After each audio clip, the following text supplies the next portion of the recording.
गति गति जगदति लक्ष्मी लक्ष्य विष्णु पाद कटे गज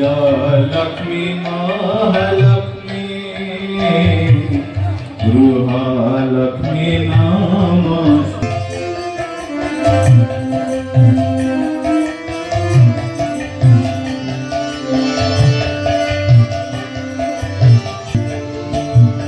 ईश्वर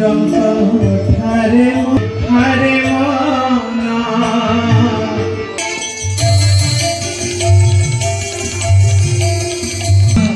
बसंतर निमंत्रित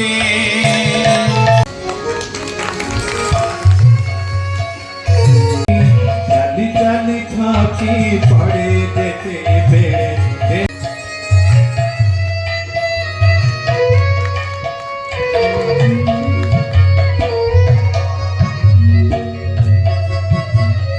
सामग्री तांकर तैयारी करिके जदि बिक्री करिबार सुयोग पाइबे आमर जो युवक माने अछंती आंतरिकता सहकारे कोठी नियुक्तिर सुयोग सृष्टि पाइबा पाई से माने उद्यम करिवे केवल सरकारी चाकरी नुह जेकोसी बाटे प्रकृत रे बहुत योजना अछि ताकू किभଳି भाबरे आम निज काम रे लगेबा ता सहित सामग्रिक भाबरे ये अंचल शिक्षा स्वास्थ्य गमनागमन व्यवस्था जदि ठीक भाव में हो ताले अंचल उन्नति माध्यम लक्ष्मी प्रवेश करेंगे कहीं मुझे कथा कहूँ अतीत दिन जब देखा यही अंचल जो भाव में गमनागमन सुविधा नाला आमर नदी एक बाधक थिला एठी पोल हो गला परे आमर गमनागमन सुविधा है परे आमर सहजरे अनेक उन्नति होगा बाट खोलिला ठीक से भाव में जदि ये अंचल सामग्रिक भाव में आम गमनागमन अन्य सुविधा ठिकना भाव में कर शिक्षानुष्ठान को आम गुरुत्व देकर आम पिलामानकु उन्नत मानर शिक्षा दे पारिबा। आज ये अंचल अनेक लोक जो मैंने शिक्षित होकर चाकरी बाकरी करिसंती देश विदेश अच्छी आज तांको परिवार रो स्वच्छलता बढ़ी तेणु जदि शिक्षानुष्ठान ठिकना भाव में आम उन्नति करिपरिबा एवं स्वास्थ्य सेवार सुयोग आम समस्त को दे परिबा चाषी मानकर उत्पादन बढ़िबारे आम प्रमुख भूमिका नवा आम भितर चेतना तैयारी करिपरिबा तेणु ये समस्त कथारे चाषीर उत्पादित सामग्री जरिया ता परिवार मध्य उन्नति निश्चित भाव में हो तेणु गोटे सामग्रिक विकास सहित आमर महाप्रभु जगन्नाथ हूँ लक्ष्मीकर आशीर्वाद से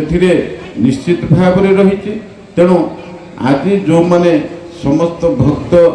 एठी जो माने उपस्थित होती एवं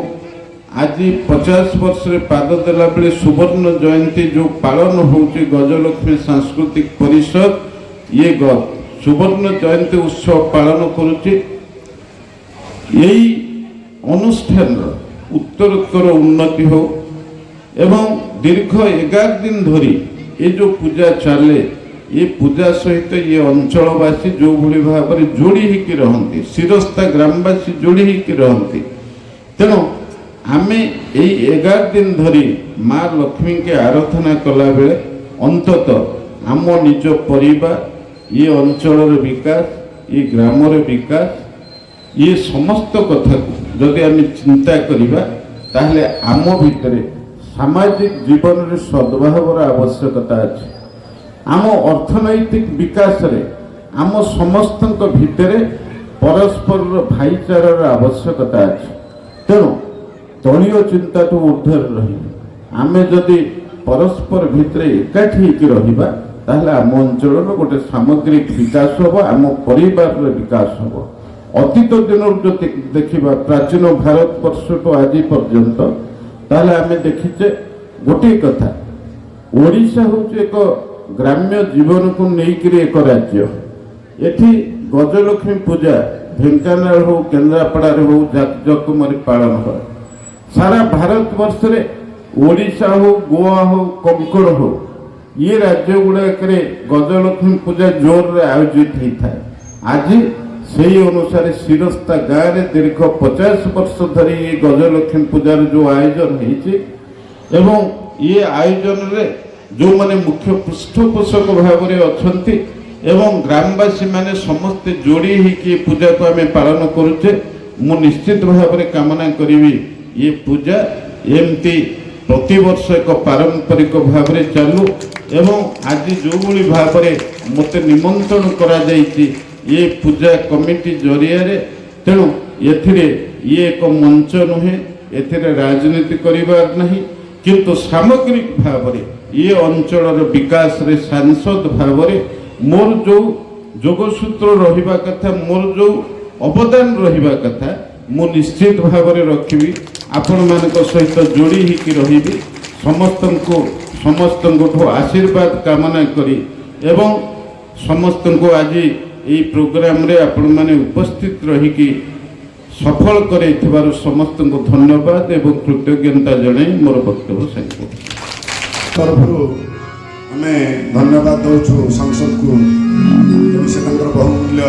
समय दे आसी दिव्य केवल जड़े सामाजिक नेतृत्व भाव में जी कहले जी प्रतिश्रुति देले मत अत्यंत सुंदर लगे। बापा सहित मोर संपर्क अति निबिड़ था। श्रीजुक्त दीनबंधु तराई भीतर पौनी सी जड़े त्याग को जीवन आरंभ कर तेरे जगतसिंहपुर जिला शिरस्ता आम ब्लक आम अंचल जहाँ हो पार से करम